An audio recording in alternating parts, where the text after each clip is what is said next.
What's up, y'all? Welcome to episode 10 of the Hustle and Harmony podcast. I'm Emily. I'm Julia. And we are so grateful to y'all for being here.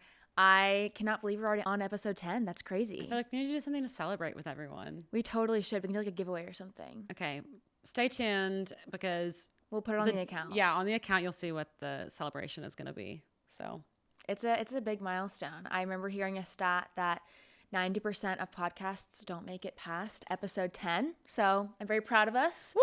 Let's go, sis. I'm so excited. We're already in the 10%. And if y'all have been with us since episode 1 all the way to episode 10, you also made it. So you're part of our team and we love you. Thank you. But today we have a special episode because these are actually some of the things that have helped me survive my crazy life. And I think as an athlete, it's a lot of things that you have to deal with as well. But today we are going to talk about travel hacks and how to survive when you're living life on the road. And I have about 2 million of them. So I'll let you start because once I start, you're going to be like, shut up, Julia. I think the big one that we both love that I'll steal is definitely our Manta sleep masks. Mm-hmm. We've both gotten them just because the company's awesome and like sent us one, and they are the best sleep masks. I mean, I've tried every single kind on the market, and they have these adjustable eye cups so you can like Velcro them on and off into whatever perfect position you need. Yeah. And then it Velcros in the back so it like doesn't get caught on my hair or anything too. And you can even change the eye cups to be silk or cooling. They've got a bunch of different options, and it is la creme de la creme of face masks. So it really is a game changer. If you're a light sleeper, especially like me, I get woken up by anything and everything. Mm-hmm. But this eye mask really helps me whenever I'm in like sleeping in locations that I'm not comfortable with or familiar with. Yeah. Whether like, hotel rooms maybe, but I mean, if I'm trying to catch shut eye on a bus or if we're flying somewhere, I'm not good at sleeping on planes or anything like that, but something that has given me, at least on like the 7-8 hour flights, if I have my eye mask, the odds are so much higher that I can at least get 4 or 5 hours and try to on those overnight flights. It's a big helpful. Well, neither of us can sleep without it now. It's a consistency thing as well. Yeah. So even if you're sleeping in a different place all the time, mm-hmm. it gives you at least one thing about your sleep experience that is consistent anywhere that you are. Yeah. And that's big for me.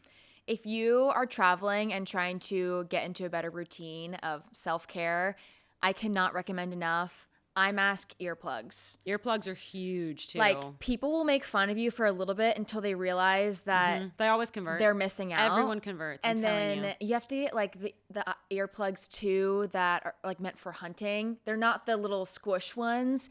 They've got like 3 little rings. No, I use the little squish ones. I don't like the ring ones. Oh, well. Yeah. Find whichever one works for you. But literally eye mask, earplugs, and it will change the entire trip. You'll be a better version of yourself for the people around you. Yeah. And you'll convert them to be better versions of themselves too. And I won't tell you which ones are the ones that I use, but having a boring audiobook can also help you fall asleep on like flights or trips where you are really trying to fall asleep. It distracts your brain from going a million miles an hour elsewhere. But it's not a topic that that's so riveting that you're like, I have to be listening to this. Yeah. And if you can fall asleep during it, sometimes that extra noise actually happening in your ears drowns out the baby's crying on the plane or whatever else is going on can be helpful. So listening to an audiobook that's peaceful, it's better for me than music. I guess music might work for some people, but I like the droning sound of a voice just talking. For some reason, that makes me a lot more sleepy. Something that's very nerdy I've gotten into as well from Dr. Andrew Huberman are binaural beats. If you're sometimes I'll just try to lay down to rest. I'm not good at napping, but I'll just try to lay down and relax. And you can literally put on binaural beats for sleeping, and it's so good for you and just helps you relax. I also got my first facial the other week, and I feel like the music that they play in there could be good to listen to like on a plane or somewhere when you're traveling and it's very stressful and you're trying to relax. Yeah. You can be intentional about doing things to calm yourself down rather than leaning into the stress. And instead of being a victim of the outlying surroundings, creating your own environment. Yeah. And that's kind of what I try to do when I'm in those situations. Because I had someone tell me a long time ago, like always have the attitude of gratitude. And one of the examples that he used, his name is Ricky Mendez, actually. He would say, if you hear a baby crying on a plane, the fastest way to change your mindset from this was the only time I had to sleep, this was an early flight, I was really counting on having these 2 hours of sleep before my meetings start all day and being stressed out about it. Just if you immediately let your first thought be, I am so blessed to have my hearing. Like there are some people who would give anything to be able to hear this baby crying right now. That's such a because good they've never been shift. able to hear. And I'm like, okay. And I will, every time I hear a baby crying on a plane, that's what I think. And then I also think of parents. I'm like, oh, you know, that parent right now is so stressed out about this baby crying. I thought that's what you were going to say. Well, I think that too, but that happened later after, you know, kind of, I guess, knowing people who had kids. But that first one was just being like, wow, how lucky am I to be able to hear? And how hard I wouldn't have my career if I couldn't hear. Yeah. And I just immediately let my mind go there. And I'm like, that's a cute baby. Let him do his thing. His ears are probably popping. He's probably in pain. Like, let him cry. Shy baby. Another travel hack that I live by is have a separate set of travel products for your whatever you call it, your dop kit or your bathroom bag. If you've got like your mini toothpaste and everything that can fit in a travel size 3 ounces or less for your flight, so you never have to worry about it if all you have is a carry-on bag. Have your toothbrush, your toothpaste in there. Have a mini deodorant stick. Make sure you have whatever the face wipes or makeup wipes or face lotion, whatever that is, find the travel size of it. It does exist. And if it doesn't, find a product that has the travel size, because you want to be able to know that in one fell swoop, boom, I grabbed my necessities, they're in the bag, done. And you have everything. And then when you get home, you don't have to unpack it. It stays in that container, and you just always are able to travel with that one thing. And I have for us, like our hair, we use a shampoo and conditioner that we really like, and I want to be able to travel with it. So I even bought little travel size containers, and I put the shampoo that I like in the travel size containers. And so I have my shampoo, I have my conditioner, I have my body wash. There's nothing on the road. Shout out Pureology. There's nothing on the road that I want or need for consistency in my routine that I don't have.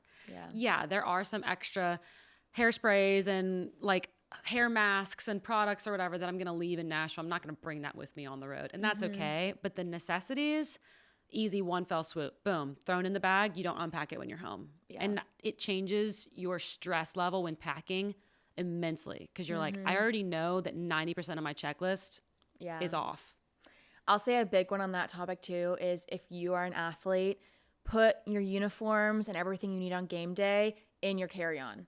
I cannot tell you how many stories I've heard about putting what you need on game day or race day or meet day in your checked bag, and then the checked luggage getting lost, and these athletes having crisis mode. And it's just, you don't need to put yourself through that. And maybe you have to like tie on your little shoe bag to your backpack and try and sneak on a third carry-on or something like that. But whatever you have to do, it's so worth it to just remove that possibility of stress and crisis. Good one. That is super stressful to think about. Yeah.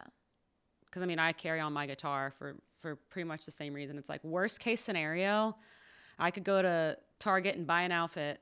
You know, I could go to like you can go in a city and get pretty much anything else you need. I've even thought about worst case scenario, like, okay, is there a guitar center where I'm going? I could go get a guitar. But eliminating that stress level on whatever the most important thing is you need for the actual purpose of your trip, put it in your carry-on. Okay, so that's a niche one. If you're trying to travel with the guitar, what are some tips that you've learned? Because I know you've had to learn the hard way. These airlines be absolutely hating guitar players. It's so annoying. I will say Southwest is the best one with carry-on guitars because all of their planes are the same size. So there's no debating like, oh, well, on this flight, it's not going to fit in the overhead bin. Interesting. I've been on a lot of other airplanes, even the small, tiny jets of like United. And when they're hopping from the smaller cities. My guitar is in a small, soft case. It still fits in the overhead bin, but they argue with me, and I have to like show them. And I've actually been, one of the American Airlines reps didn't let me on a flight because of my guitar one time. and she was wanting me to check it, and it's a soft case Martin. Like, I'm not going to check that. Yeah. Like, they're going to throw it. And I've watched y'all throw bags. You can see out the window. I'm not doing that. Like, absolutely not. So I would rather not get on this flight than lose my baby. That's crazy. But I will say there are 3 tips and tricks I'd like to give you for traveling with a guitar onto a plane. The first one would be have the U.S. like federal transportation law policy pulled up that says you're legally allowed to bring on your guitar if at the time of boarding there is overhead bin space available. Dang. You're allowed, like, it is your carry-on bag. You can't also have a roller bag. It is your carry-on. So that is the law. Cool. The second policy would be the specific airline that you're traveling. Everyone has their own small bin, small instrument policy. Pull it up on your American Airlines website, pull it up on your Delta app, whatever. Go find the actual law that talks about small instruments, what the measurements are, and the instrument you have, make sure you're like, no matter what you say, I fit the law. And I have the federal law pulled up and I have your airline policy pulled up. And have those ready so that as you're boarding, usually the stress happens in one of 2 locations. It's when you're scanning your boarding pass at the top of the gate, and it's when you're like first crossing over the threshold into the airplane, and that first flight attendant's like, oh, there's no room for your guitar. You're going to have to gate check it. And you're like, I see all the overhead bin space. Yeah. I paid for early bird, whatever. Like I have boarding. There's definitely space for my guitar. Here's the law. And I've only had one person that literally blatantly ignored both laws and was like, that's just not true. And I was like, I have it. I'm literally on your company's website. So that's crazy. 9 times out of 10, having the laws pulled up, they're going to feel dumb and they're going to probably still try to be mean about it or make it sound like, well, I'm doing you a favor just because I want this flight to take off and I don't want you to be the reason all these other people are late, even though they just realized they were wrong and they have to let you on the plane. So I think those are important. And then the third one I was going to say is make sure you travel with your bag in as inconspicuous of a way as possible. So if you're walking on a guitar, or if you've got a backpack guitar, don't have it on your back where the top of it is showing 2 feet above your head as you're walking on the plane. Have it as a handle on the side and have the fatter part of it in the front. So if they're just looking at a glance while you scan your boarding pass, it looks like your suitcase. Cool. And like the tail end of it's on the back, and hopefully they don't notice. Interesting. And usually it's like out of sight, out of mind. If they don't see it, it gets on and it's in the overhead compartment, and it's usually always, it's gonna fit and it's fine. Yeah. But you have to just don't like try to make it easier for yourself if you can. You don't want to have to pull the laws up and argue with a flight attendant, but that would be my main thing. Because even when I traveled in Europe, I had a whole tour around Europe, and I did 13 cities in 7 different countries. And a lot of the airlines over there, you have to buy a second. You have to buy a second seat for your guitar. Like there is no. What? Now, to be fair, a lot of the international flights there, I mean, they're very short. So the flight's like $45 or something like that. So it wasn't insane, but I still was like, I know this is going to fit in the overhead bin. So like sometimes I just wouldn't do that and would hold it down on the side and I would get on the plane. But I did on that specific tour, I brought a McPherson guitar, which is like indestructible basically. But when I was doing this travel, knowing that these absolutely unpredictable European airlines were probably going to give me a problem with my guitar at some point and it might end up getting checked, I was like, just for the sake of the tour, I'm going to bring the guitar I know is indestructible. Yeah.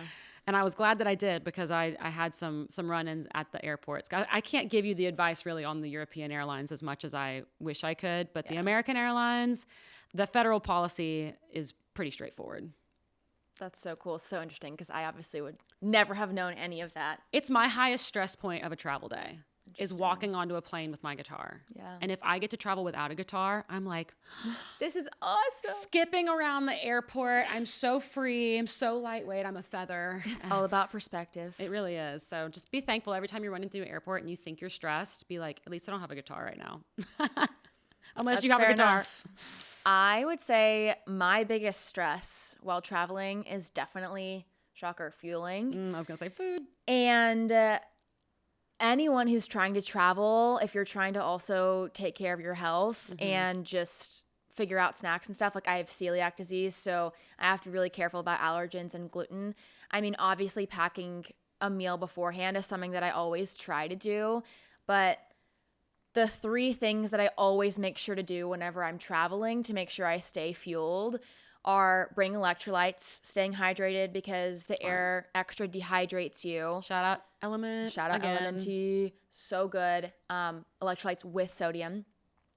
Trying to pack a meal beforehand because it's just so much cheaper. Airport food is so expensive. So expensive. And you never know what's going to happen. Your flight could get canceled. You could be stuck on the plane for 3 hours. Yeah. And you never want to be stuck and also hangry at the same time. That's the actual worst. And then the last tip I'd recommend is high protein snacks. Absolutely. Because protein helps you feel satiated for longer.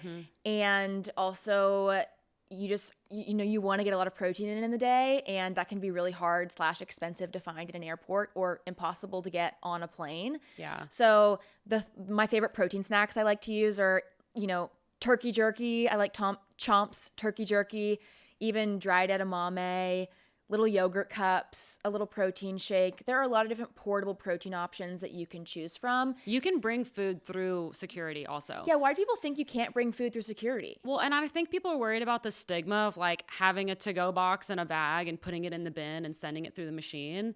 But like, it's so worth it when at the end of this machine, you have this like burrito you're about to eat. Yeah, I do it like, every single time. It's really actually... Obviously not a liquid. You can't bring liquid. Yeah. Other than that, it's...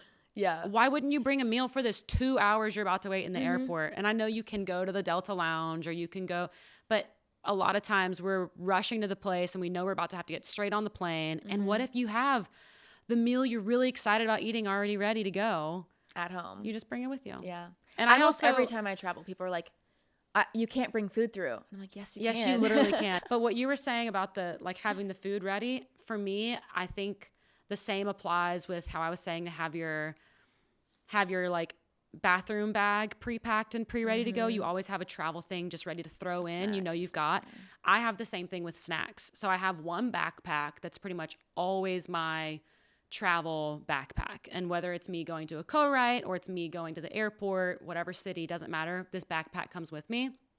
I always have chocolate in there. I always have my pistachios in there. So good. I always have gum in there. And I have like a hairbrush and I have whatever the travel necessities that you might accidentally need somewhere, even if it's like, oh my gosh, it's so dry here, like a little thing of lotion or lip gloss or whatever it is, electrolytes. Like that bag, I pretty much always have a reservoir of things that I might need. Yeah. In any scenario that I'm anywhere. And I've been really thankful for it a million times. The same like travel bag that I have with all of my like shampoo and toothbrush, toothpaste, all of that, I equally have one in that backpack. So I kind of have 3 and they're slightly different go-to bags, but the one in my backpack also has like a mini deodorant, a mini hairbrush, a little, like one of those tiny little perfume things. Just, you never know where you're going to end up or when you might be like, I really wish that I had a bobby pin. And it's comical how many hairbrushes we probably own in total. I have so many hairbrushes. I have a hairbrush in my makeup bag, in my backpack, in my shower, in my like hairbrush drawer, one in my car. I think those are my 5. Yeah. I just got sent a bunch as well after my hair crisis. So I'm like drowning in hairbrushes. I'm like, guys, I get it. My hair was knotted, but I also don't need 200 hairbrushes is not going to make it get unknotted faster. It is pretty funny though. I just opened this drawer and I'm like, that's a lot of hairbrushes. I just close it. I love that. Okay. Well, I'm trying to think of more of our fun travel hacks because I have 10 million. Tell me about like a couple things you specifically did. Tell us about your most recent Europe trip. Okay. And then a couple things you did on that trip. So I have had a couple of European trips in the last few months. Like the first one, I went to Italy and my friend had a wedding in Capri. So Jessica and Bradley got married. It was the most beautiful wedding ever. I'm obsessed with them. And whenever I was deciding to go over to this wedding, I was like, okay, I've never been to Italy before. And I think I would be really sad if I went all the way over there and didn't also go to Rome. Because I've never been and I don't have it on my near future plans to be there. So I'm like, let's just go early. So I went by myself for like an adventure a girly. 3.5. It was like a 4-day by myself thing in Rome before I went to Capri with all of the wedding guests and my friends that I knew from Vandy. And then I had a day in Naples before flying out. So I would say the coolest things that I kind of learned on this trip, it was my first solo trip traveling by myself. That's crazy. Yeah, like I'm always with a friend or doing something for work. Yeah. And I think even when I did the European tour that was a solo trip, my older sister lived in London. So she came to over half of the things with me. And then everywhere that I might be on the train or the plane by myself, but once I got to the venue, I was with the James Barker Band, who I was opening for. So I wasn't just like alone in the city, if that makes sense. This trip, I was in Rome without anybody that I knew. Yeah. And it was so fun because what I realized when you're traveling by yourself is that anything can go wrong. And if you don't allow yourself to be stressed or upset about it, no one else is. And then you can just not be upset. Yeah. Because I realized when I first landed, there was a boycott, like a taxi boycott or something the day I landed at the airport. What? So the Ubers weren't What city? working. This is in Rome. Okay. And so I'm sitting there with my big suitcase because I'm going to be there for 10 days or something. Yeah. And I'm like, okay, I know I need to get from point A to point B. I'm going to try using the public transportation. Let's try using the metro. I had a big bag. It was obviously right at the 50 pounds. And I'm like, all right. So I'm going down their little subway systems. It's all stairs. So I'm like carrying this thing up and down the stairs. And obviously at one point I was like, I'm tired because I like got on some wrong exit or something. Yeah. And this is before I've even gotten to the hotel. Like this is after a cross the ocean commute. I'm tired and have jet lag, all of that. But I still was like, okay, I'm tired. But look how cute that cafe is right there. And I just rolled in my suitcase, sat down for an hour and a half, margarita pizza, glass of wine. It was like 11 a.m. or maybe at their time. But my time, I was like, I have no idea what time it is. And I want a glass of wine. And I sat there and I just like people walking by. And it was just such an enjoyable. I've got my book out. I started reading at the table. And I was little like, main character moment. I don't have anywhere I have to be. Why would I be stressed about being like, oh, I haven't made it to the hotel yet? Mm-hmm. Shut up. What are you going to do? Go eat pizza somewhere else after you got to the hotel. Just do it now. Yeah. And so I like broke that moment down and I realized if I decide to not be stressed about this. Yeah. And obviously that's a trip that was a vacation-y moment. So I wasn't being late to something where someone was expecting me. So it was different. But some people who I know near and dear to my heart would have been a very massive stress ball during that situation of just trying to get to the hotel when in reality, who cares? Yeah, I think that's a big thing with traveling too is who you're traveling with. Yeah. And obviously when it's family, you don't get to choose who you're traveling with. But my most recent trip was with my college roommates. And we talk all the time about how appreciative we all are for each other because we balance each other out super well. We all had like different things that we really wanted to accomplish from the trip.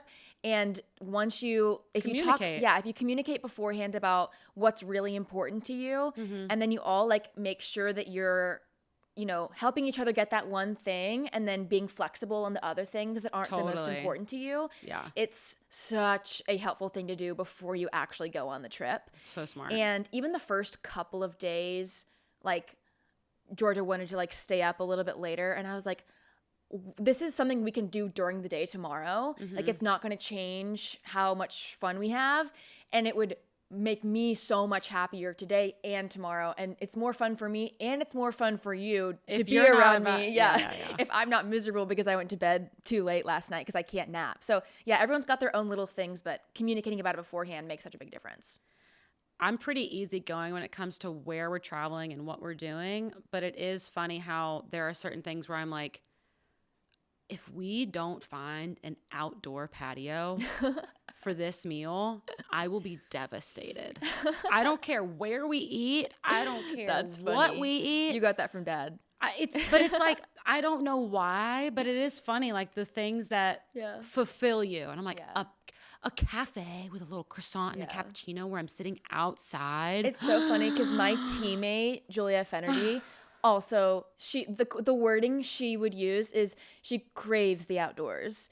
And it makes your whole day better. It's just like, So yeah, no, I think knowing what those things are for your trip that will make you happier, and not being afraid to speak up about the things that are important to you, but you can't be picky about everything. Like you just need, unless you're by yourself, which again, I will tell you, traveling by yourself is the coolest thing ever because you can be picky about anything you want and nobody else has anything to say with it.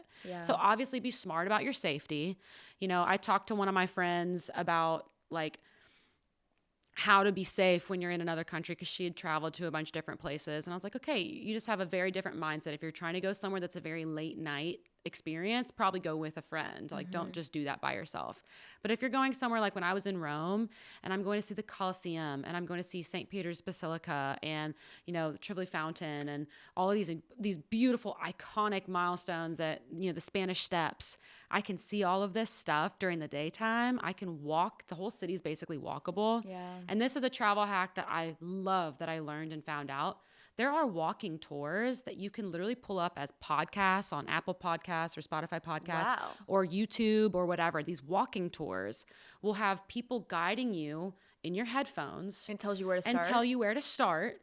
And they will walk you. And a lot of them are free. How did you find it? I just Googled them. I was just like, you know, because some of the events in Rome or the locations in Rome had these walking tours that you could like download on your phone. And so that's where I started to think about it. And then actually when I was in, where was I just? Oh, Lisbon, Portugal. And I'll talk about that second trip in a minute. But like finding a walking tour, you can cover so much ground and learn so much history. And it's really fun, even by yourself with just your headphones in, following one of these walking tours. And you feel like you've really experienced so much more than you would have if you had just tried to Google everything and make your own list and your own map. And I actually do have a map that a local Italian made me for where to walk in Rome. And he's friends with my friends Phil and Angie. And he lives in Nashville, actually. But he gave me this walking map before I went. Wow. And so that's the first one I did. But it was made by a friend. Yeah. And then I realized, oh, these are on the internet. Like there are walking tours in most cities that are, you know, these classic old walking towns. It's so much more fun than like stressing out about going in the wrong order and all of that stuff. So find a walking tour. They're usually free on podcasts. And then my second trip, after I did all of the stuff in Italy, but I'm sure you could find a walking tour of Rome. But there are things that you'll feel like you checked a lot off on your list in just one day doing that. And there are a lot of tips and tricks about getting in the touristy lines to get your tickets for, let's say, St. Peter's Basilica, or you're trying to get into the Colosseum or something like that. Don't let the people who are trying to sales pitch you extra bonus things in line persuade you to leave the line. The line moves pretty quickly. Don't go with them to their guided tour to go do the thing. It is never better, and it's usually more expensive. And they say you're going to skip the line, and they just walk you into a different line that's also still a line. That's exactly what happened whenever Georgia and I were trying to see the Parthenon. This lady tried to talk to us in the middle of the line to, you know, do a student tour and we get like some money off. And Georgia was literally like, tickets are free for students. Yeah. And she was like, this one's like discounted because like if you go with me, and Georgia was like, we're not paying any money for this. It was kind of funny. So don't let the locals swindle you. Yeah. Just stay in the line. Yeah. It's not going to last that long. If everyone else is in the line, you're going to be fine. Stay in the line too. Yeah. Is there anything else you've done particularly for safety while traveling that you feel like you wish you'd known earlier? I will say, like, I've stayed in some Airbnbs while I'm traveling, but there is something that feels safer about staying in a hotel. And I think it's just because you are in a bigger system. A whole company is held credible for you being there. I don't know, for some reason. Oh, for sure. You're not like in someone else's property that they could lock the door and whatever. I will say it's sad sometimes because I've stayed in some really cool Airbnbs, but I would say do Airbnbs if you're with someone else. If you're completely by yourself, maybe try to find some sort of hotel that's a brand name that you like know and one. trust, even if it's just a partner with that brand name. Mm-hmm. But I stayed in the coolest Airbnb when I was in Amsterdam, actually, but my older sister was with me. So Kristen and I, like, we went up this crazy staircase and stayed like in this loft, cool Wow. basement, Oh my or gosh. what's it called? Attic. Yeah, But it was like turned into a bedroom and had like the whole bathroom and everything. But it was this beautiful view. And Amsterdam is a very cool city, even just like the architecture of it. Yeah. And getting to stay in something that felt so unfamiliar was a way cooler experience than just being in a normal hotel. Yeah. So I would say, like, just be smart about it. If you're with people, try to find the cool Airbnb. If you're by yourself, you're going to spend most of your time outside of the living quarters anyway. You're going to be out doing things. Like, just try to stay safe on that front. Mm-hmm. And I also think if you're trying to figure out public transportation, give yourself a lot of extra time for that. And it can be fun to figure out the public transportation, but also just budget in some money to take the Uber at night. Like, just do it. And most places have Uber now. Like, even when I was in Lisbon, Portugal, I was not expecting Ubers. They have them there, you know? Mm-hmm. So there's, you know, taxis, Lyft. They have their different kind of ride shares in Europe and stuff too. You can download other ride shares. I forget what some of them are called, but I downloaded all of them. So I had the local ride share apps. And I would say at nighttime, as cute as your walk home was when you went at sunset, it's going to be like a little scarier if it's 9:30 It's just p.m. not worth it. Yeah. And you don't want to feel like you're looking over your shoulder wherever you are. Mm-hmm. Another fun thing walking wise is like having an audiobook in or something like that when you're walking around, just seeing the sights somewhere. That's usually what I do. I like one thing that I've done while running is just only putting in one earphone. Mm-hmm. So you're still super aware. And then there's also obviously the like noise canceling setting. You can turn that off. Yeah. So you can still hear around. But even just something that mom likes to tell us a lot is just appearing like you're super aware of your surroundings and watching out can deter a lot of people because you just don't look clueless like an easy victim. Yeah. And earphones like, she looks fast. I'm not going after her. yeah.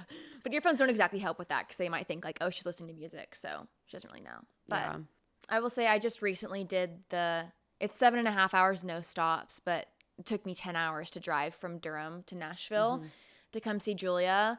And one thing that I did that I'm really happy about is I let myself stop and have lunch and FaceTime Kristen and Julia. And I was stopped for like an hour at least. And I feel like that would stress out a lot of people to have such a big break in the middle because they just want to get there. Yeah. But it was so necessary for me to, and while I was waiting for my food, I sat outside. I was walking back and forth, like trying to get some movement, be on my feet, not sitting down. And I think that long break in the middle made such a big difference, even with just mental fatigue of the monotony of driving for that long because it's so hard to stay focused and it's so dangerous to drive. The cafe was also really cute that you found. It was a great spot. Like sometimes the accidental thing, like whenever I was talking about the Rome, when I landed in Rome and didn't know how to get to my hotel, that random place that I ended up going and getting lunch was so cute. And I never would have stopped there if I hadn't taken the wrong, what do you call it? Subway. And those are memories that we'll never forget. Yeah. It's like you create these little happenstance memories and because they're so unique. It's kind of like the picture I posted on my story the other day that was talking about how if you feel like life is moving by too fast, seek out new opportunities because that's why your childhood feels so elongated because literally every single experience that you're having is brand new and it's novel. And so whenever you get older, you have to intentionally seek out those novel experiences. It's easy to get into the hamster wheel of doing the same thing every day. And I thought that was so cool. And this is a great example of that. Just going to a new cafe or doing something on your travel trip that you weren't exactly planning to do can create a memory that lasts forever. Touring, when we don't have time sometimes to create those memories, can be really hard. So if you can plan on your work trip an extra day on the front or back end, obviously if it's a city you care about seeing anything in, do it. Because like I really, really wish that on that tour that I had done, I had gotten to see Zurich, Switzerland. I played a show in that city and did not even lay my eyes on it. Because I showed up and the sun was down, and I left before the sun came up. And I was devastated because it's one of the most, I've been told it's one of the most beautiful places in the world. And I was just like, and obviously I was on a tour. I couldn't make the dates. I was the opening act. So I had to just go with it. But if you're on some sort of work trip and you can spend the extra $200 on the hotel room for one extra night, like you're going to be okay. And you're going to be so much happier about the experience when you can look back on it with a fond memory of this cool thing you did there once, rather than, well, I flew in, I did the meeting, and I flew out. But it was free. Yeah. But I didn't see anything or do anything cool. Mm-hmm. Another hot take on the topic of money while traveling is don't save $200 to get the 4 a.m. flight and mess up your sleep and be miserable for the rest of the week. There's a reason why the ticket is so much cheaper. I don't know. There are two sides to that. If you're really busy and you only have a few days in that city, don't do it. But if you have more time than you have money and you want to save the money doing it and you have a day to be tired, and just then chill. do it. Because I was that. When I didn't have any money, I would get the connecting flight. I would get the one in the middle of the night that was like miserable for everyone else to do because I could only afford that one. Yeah. But at that time, my calendar was not nearly as busy as it is now, and I could afford to have a lazy day wherever I showed up and be like, okay, today I'm just going to lay at the beach at this place I showed up to. It doesn't matter if I slept 3 hours. I'm just I think it's weigh your pro and con of, is it worth it to lose your sleep for this $200 and just genuinely think of it as that trade, because it really does make your day better if you're not super tired. Because I've definitely stopped doing the miserable flights if I can. Yeah. And that's another thing to talk about beforehand with whoever is the traveler and coordinator, planner for your group, making sure that you agree on what the times are for these travel trips. Because that was one of the first things that happened in our Greece trip was Georgia kept booking these like 8 a.m. flights. So we had to wake up at 6 a.m. And I remember the first day we got to Paros, I was like, I literally cannot function today. Like I have to go back to the hotel and sleep because for whatever reason, like it was like a time zone change and I had just took a red eye from America to Greece to see her. And I had like 3 nights back to back of 4 hours of sleep. And she obviously didn't know that when she booked those tickets initially, but we lost a whole day basically of that travel. And she still went to the beach and she can nap on the beach. So it's just figuring that out beforehand. And like you said, weighing the pros and cons. I have another travel hack that I remembered too, because packing is very hard for me when I know I have shows that I need to wear a different outfit for, and it will be photographed and it will end up online. Like I can't be like, oh, I'm wearing the same outfit the whole trip, because I used to be like that and it'd be fine. I've realized that if you build your suitcase from the ground up and you start with like shoes, then you can pretty much make everything mix and match to go with what you're wearing. So if it's a winter trip, then maybe your coats are what you start with, and you maybe pick, this is the one big coat that I'm bringing. So every outfit needs to go with this coat. It just helps you determine what side of your closet you're even looking on. You can cut out half the purses you were wondering if you should bring because they don't match the coat. Like I know this is obviously probably more for the girlies, but maybe for the guys too. If it's a black pair of boots you picked, you only have to bring your black belt. You only need to bring shirts that look good with black whatever, wear your black jeans and your blue jeans. You don't need your brown ones. Like whatever that thing is, it's same for girls. So I remember when I did that European trip, I had one checked 40-pound bag because the European airlines, some of them only do 40-pound check bags. They're not 50. Yeah. And it's in kilograms or whatever. It's different like for each every airline airline's in Europe different too, But I remember the one that I knew the highest weight I could have on one of the airlines was 40 pounds. So I had, for 13 shows, in one checked 40-pound bag. So I had one pair of black boots, I had one pair of tennis shoes, and this was in winter in Europe. I was playing in Norway and the Netherlands. It was snowing, so I had one black coat and like an extra layer to put in that black coat for the extra cold places. That was like a down jacket to keep you extra warm. And so I had between the same pair of boots and the same coat every day. But the outfit underneath it, I rotated between, I had a black skirt that I had these like felt leggings and then a black pair of jeans. And then I had like 13 shirts. Wow. And the 13 different shirts just kind of rotated with either the black jeans or the black skirt with the felt bottom.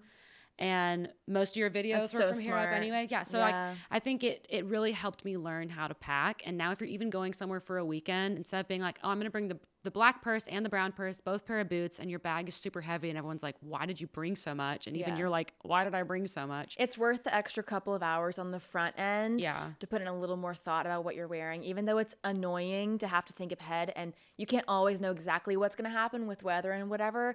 You can still for sure put in time and energy on the front end to make sure that you don't bring too much. Yeah. Start with the shoes and then match all those colors. Let's do it. Q&A and book club. Okay. My book club for this week, as you might have guessed from the last 3 episodes, is Harry Potter and the Goblet of Fire, which is the 4th book.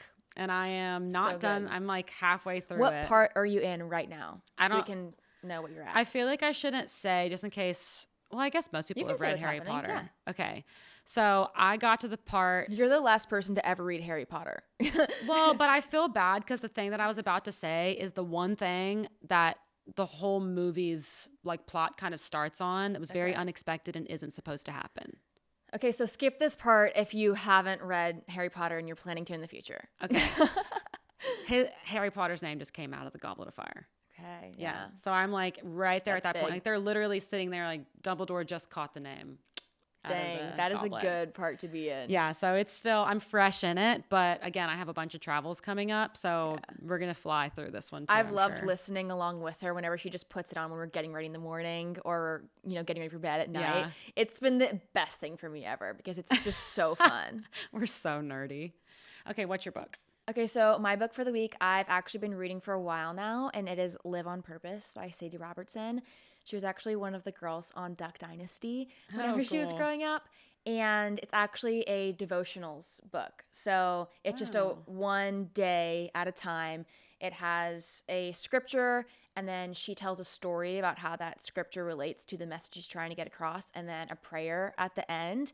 And there have been a few that I've read recently, and they're all on the theme of being fearless. And I've loved it. I think one of the coolest lines in this particular section, one of the ones that I had, or the one that I had yesterday, was fear is believing that something negative is going to happen. And faith is believing that something positive is going to happen. I love that.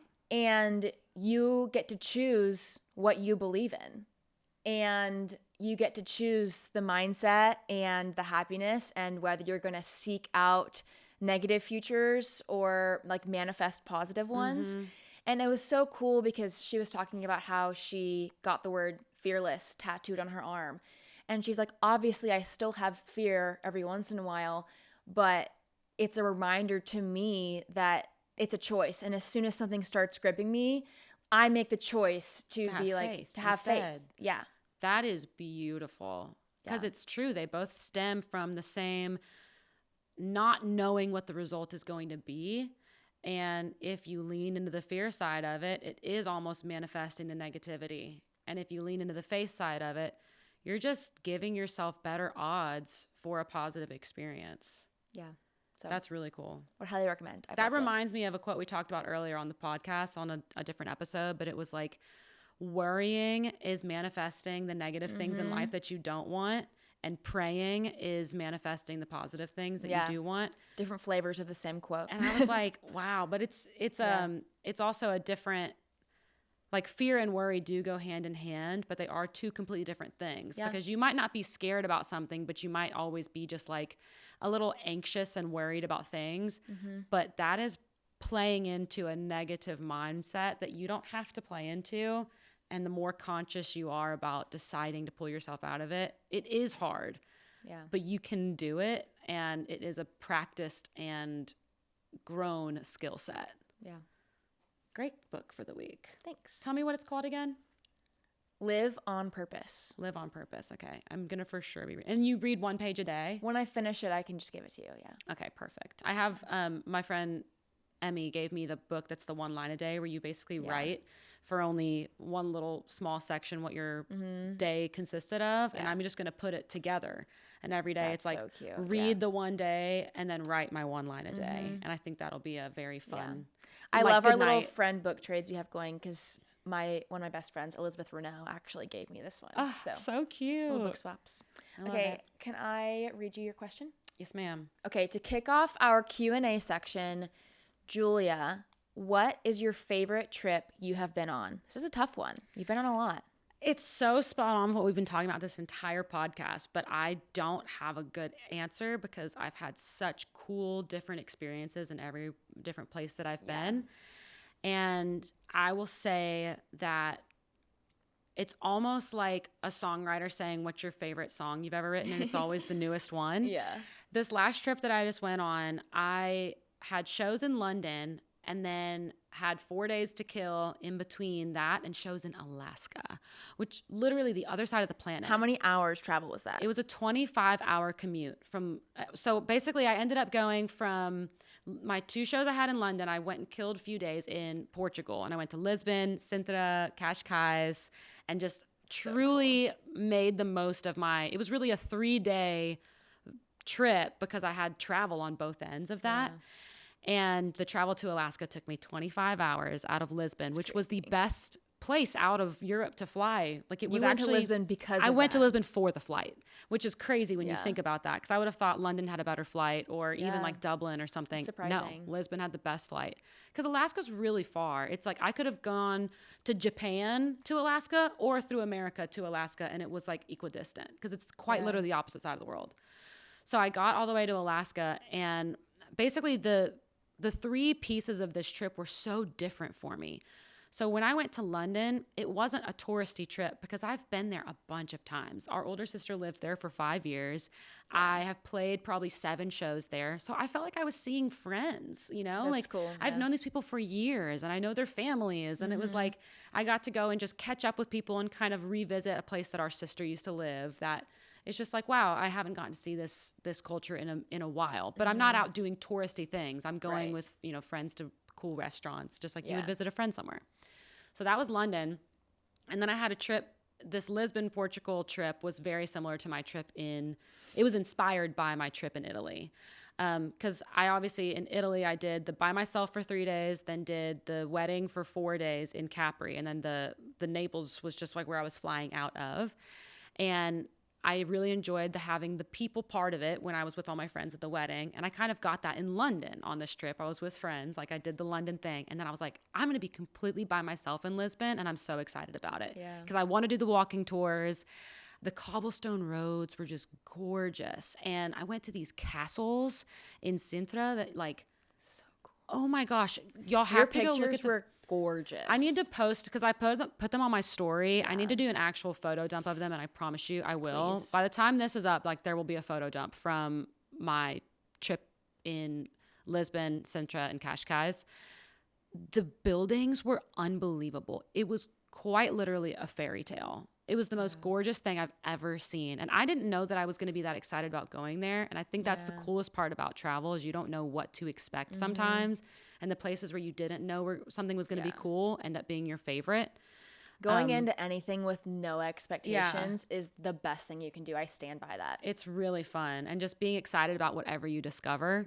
And then I went to Alaska a day early because I wanted to save money in the flights. The day early, I had a points deal where I got my flight like literally cut in half. It's crazy. So I was like, whatever, I'll spend one less day in Lisbon, one extra day in Alaska. Still a really cool place to visit. I was in Fairbanks.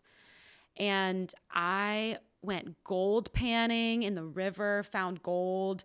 We went and saw the Alaska pipeline. I went fly fishing, caught a bunch of rainbow trout, like 8 rainbow trout. I went to a bunch of different good restaurants, obviously had salmon and had like any staple food that you can have there.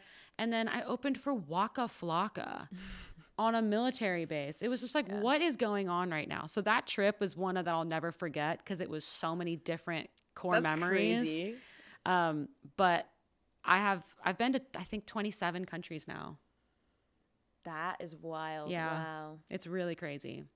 You're becoming our little traveler of the family, which is I got bit by the bug. I blame Emmy. My best friend from Vandy, Emmy Boltmeyer. She has got me hooked. She's our number one podcast fan. She is. I know she's going to hear this. She's going to times. enjoy the shout out. Yeah. You're so cute. Also, she's coming with us to Australia. We're going to Australia in 2 weeks. Like, what? Yeah. How is this? I think if you want to have that experience in your life of travel, you really can make it happen, and you can do it on a small budget. It just has to be a priority for you. Yeah. And there are jobs you can do remotely. Like, if you really want that to be part of your life, I believe in you. You can make it happen. It's true. It helps slow time down for me. It's the last thing I'll say, because I know we need to wrap up the episode. But the coolest thing about traveling and trips for me are these milestones in your life that as an adult, I don't think you have anymore.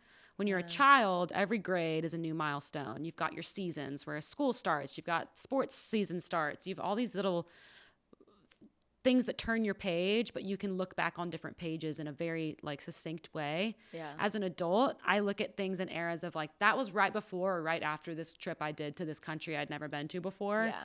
And it really locks in a new experience that slows time down because it's all new memories, and you feel like all of a sudden you've lived another life, an entire another life in 4 days. Yeah. You're a different character there. It's just so cool.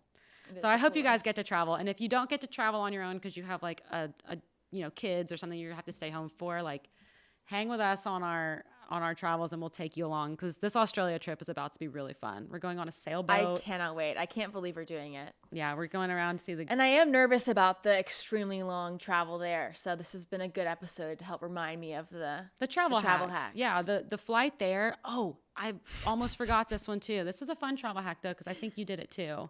When you're going somewhere and you have a long flight, try to watch movies or read books or kill your time with something that pertains to where you're going.